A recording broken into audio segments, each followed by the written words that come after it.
Chicago is home to many African businesses. Its beautiful lakefront is home to many businesses and trade shows. Chicago's McCormick Place and its annex is host to several big industrial shows every year. For at least the past 2 years, the annex has been home to Chicago's Black Expo. Those exhibitors that participated in Expo 92 were very proud to be a part of the Black Expo. The Reverend Bernard Taylor, the driving force behind the Black Expo, was very pleased as well.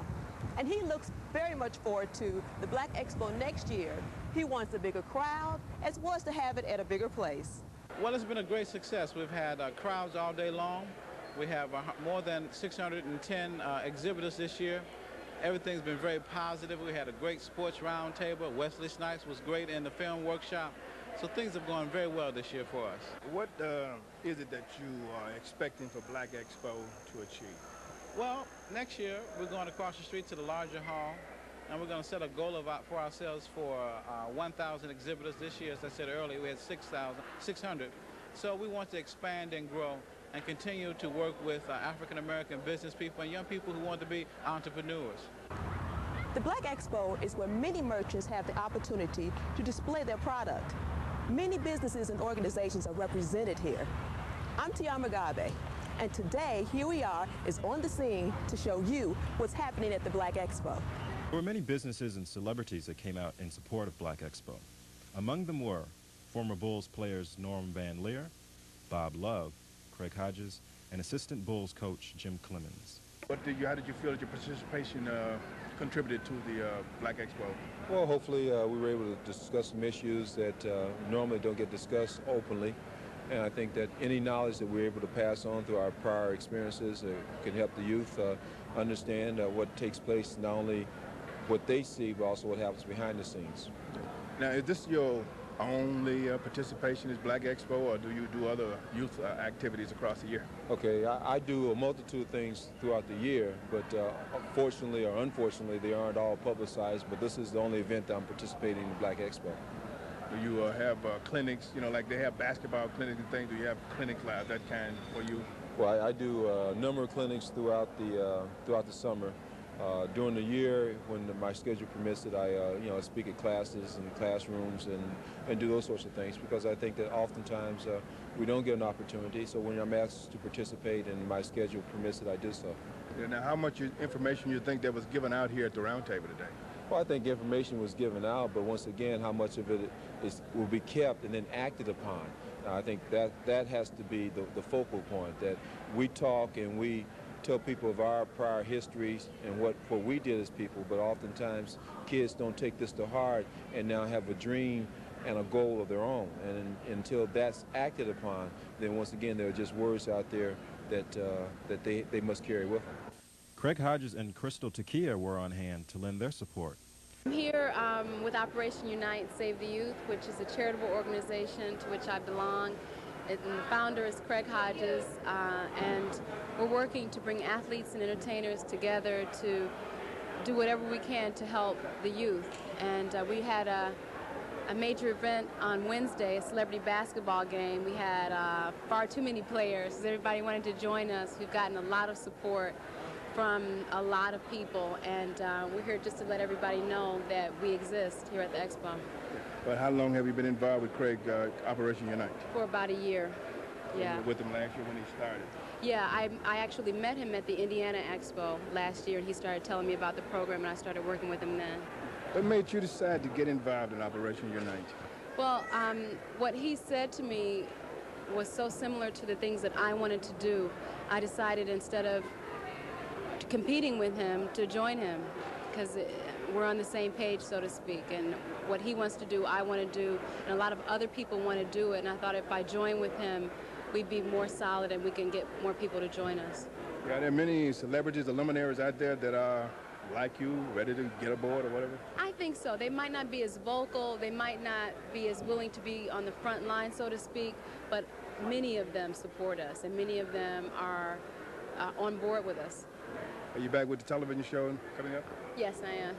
Good. And your little niece here, what's your name? Robin. Robin what? Robin Walker. Robin Walker. And how have you enjoyed Black Expo? It's fun. You enjoy being with you? Did you say your niece? Yes. You enjoy your auntie taking you around and everything? Good. Okay, thank you very much. What brought you out here? Well, what brought me out here is a chance to get back to the community and get a chance to interact with the community who so desperately needs the athletes and entertainers to come back and do whatever we can as far as uniting ourselves with them.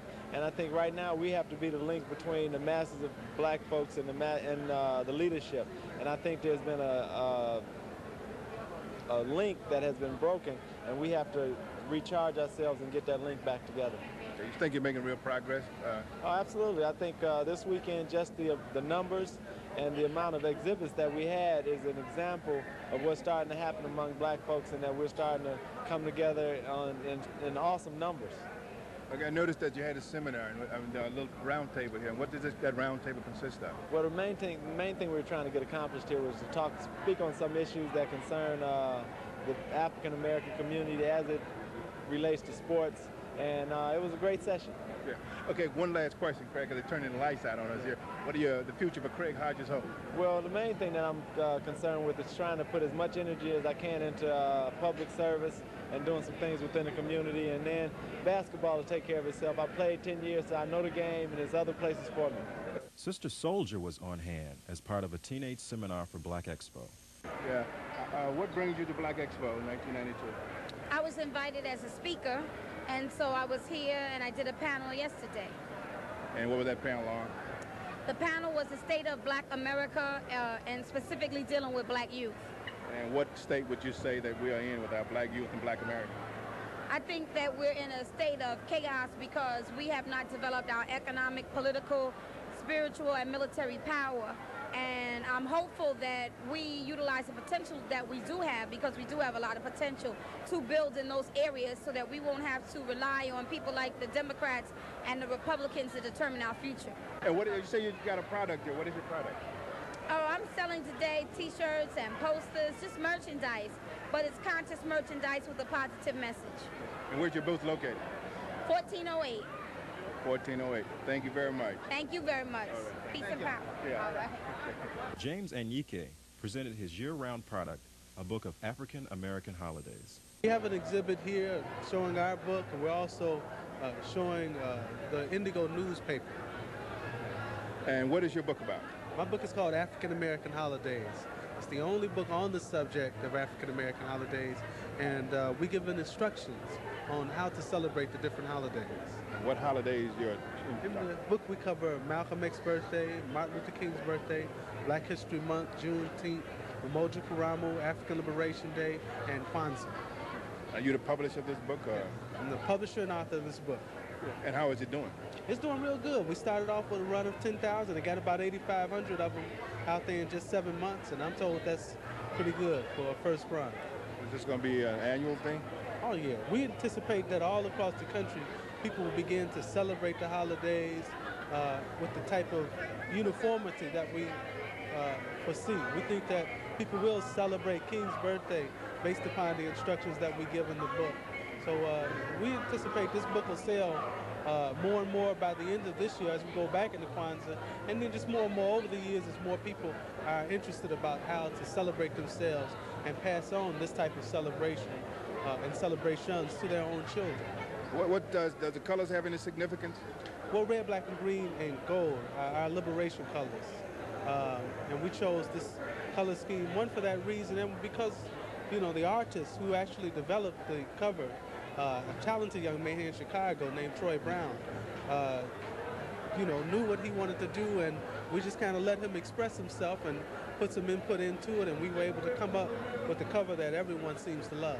Mr. Johnny Ray, and he is the president of Majestic Eagles, which headquarters are in Washington, D.C. The organization also has a location in Chicago on the South Side. What brings you here this year? Well, I'm drawn here to share the experiences of black empowerment with black people and to share what I know about keeping our dollars flowing in the community so that we can empower ourselves. This is a great activity and a great illustration of what we can do when we comprise and compose our resources to keep it within our own boundaries. Do you think that your message of the Majestic Eagles is getting across to the rest of the black community? It's very slow because black people do not have a prosperity consciousness. And see, we really have not gotten to this thing that it's all right to have money, see. So we've conditioned ourselves not to have money.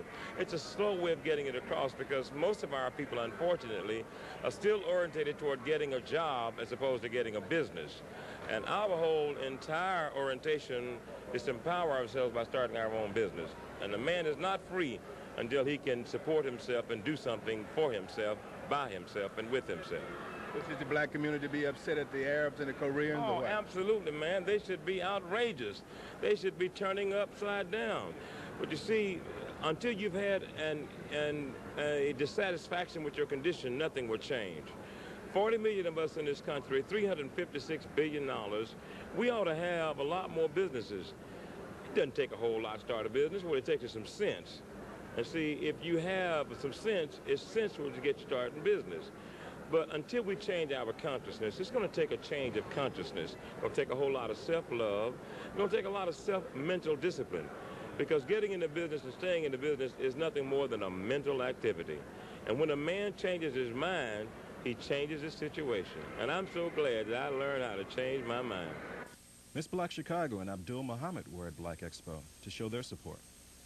My name is Patricia Rollins. Ms. Rollins. Ms. Rollins, how does it feel being Miss Black Chicago 92? Oh, it's great. I love it because I like to, promote our race, okay? And right now I'm in my race, and I want to always be in a position where I can talk to our young kids. Right now our kids are going through a lot of hard times. They're getting into these gangs. What are some of the positive things, or some of the advantages in being Miss Black Chicago, or disadvantages? Basically, there's no disadvantages. Okay, like the biggest advantage about being Miss Black Chicago is, like I said, I get to represent our race. Okay, and I'm very positive right now as far as our race goes. Right now, we as a people need to be a little bit stronger. Okay, we're having the government is not on our side. Okay, so we all have to come together so we can all, get this government straight. Well, to support my brothers and sisters who are entrepreneurs and people who are doing for themselves, I support the idea, and I think we should support one another economically, especially during the 90s right now. Okay, you have a background in economics, am I right? That's correct. Okay, now what would you say from an economic standpoint that the African community can be doing to make itself economically more viable? I think basically we need to concentrate on one missing element, and that's really the agriculture base. If we can learn to get and create buying land and taking control as far as producing our own food, manufacturing our own food and products, I think that is the base that we need to look at, and it's really been overlooked and ignored throughout our history, and that's something we need to really return to. It's a viable base, and from the agriculture we can move into everything, the service businesses, because that's basically the bread and butter behind economics. How do we go about doing that? How do we get our people into that? Basically pulling our resources. One of the things I think is lacking and missing is trust in black leadership. And I think Minister Farrakhan, who is doing an outstanding job in continuing the works and teachings of the Honorable Elijah Muhammad, he's a man who has vision, and when people don't have vision, they perish. And I believe if we support strong black leadership, moving in a direction where we can pool our resources, our dollars, our talents, our skills, our know-how, we can be able to develop a strong base to move beyond mom and pop shops, but to get into more exotic industries such as investment firms and such as import and export business. We need to create a marriage between our brothers and sisters in Africa, in the Caribbean, and I think we have so much to offer the sons and daughters here in America throughout the world. Bob Love and Norm Van Leer Former players with the Chicago Bulls were on hand as part of the Sports Roundtable. Basically, I'm here to lend my support to the black community, and we really have a sports panel here and stuff. You know, we're going to talk to the young kids today, and I really hope that what we have to tell them will kind of guide them along the way. Now, Bob, I know you are an old SWAC guy, and I'm a SWAC favorite, you know. Have you done anything to try to encourage any of these young guys who are coming out of basketball, out of high school, I should say, to participate in the active athletics at in the SWAC conferences anyway? In the recruiting? Well, yes. You know, I've gone all around the country speaking and stuff to how the different groups, and every time I get with the group of black kids mainly and stuff, you know, I really try to encourage them to go to black colleges and stuff, how they can really find their identity there, and they can get a great education, and all of the black schools have great athletic programs and stuff, you know, and I'm a firm believer and a supporter of black colleges. I noticed that you moved back here in the Chicago area now, am I right? Yes, I was a long time coming, but you know, I'm really happy to be connected with the Chicago Bulls, you know, and I felt all along that I really belong here and stuff, you know, and I'd just like to thank all of the members of the Chicago Bulls, especially Mr. Randolph and Steve Shumwald, for really bringing me back. You know, it really makes me feel great. Elaine, now, what is your exhibit here at Black Expo? Our exhibit is of solid chocolate roses and chocolate-filled coins, which we customize for businesses. We do family reunions, church weddings, church logos, businesses for hotels, and any commercial or charity item you'd like to do. We can print it on the coin, whether it be a picture or writing on both sides.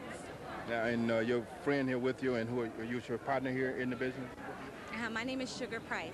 Okay, and how long have you been involved in this business? Okay, we've been in business together since April of last year, and we're trying to expand, and we do custom everything, custom roses, custom coins, and we send our roses half dozen and a dozen in the mail.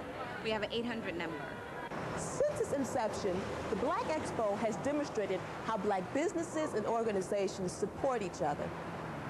The Inglewood Shopping Center, located on Chicago's South Side, is another example of how black community residents support the businesses in this community. There are those in the African American community that continue to invest their money in their community, offering services and goods that are needed. Africans in America have always been industrial and trying to meet the needs of their community. Loitering and idleness have not been the ways of Africans, but today there is more loitering than ever before. Madison and Pulaski, a busy business section across the years on Chicago's west side, where the owners have changed, but many of the customers remain the same. There are customers that feel that shopping at night in this area is not safe. What are your feelings about stores closed up at this time of day here on Madison and Pulaski? Do you have any thoughts on that?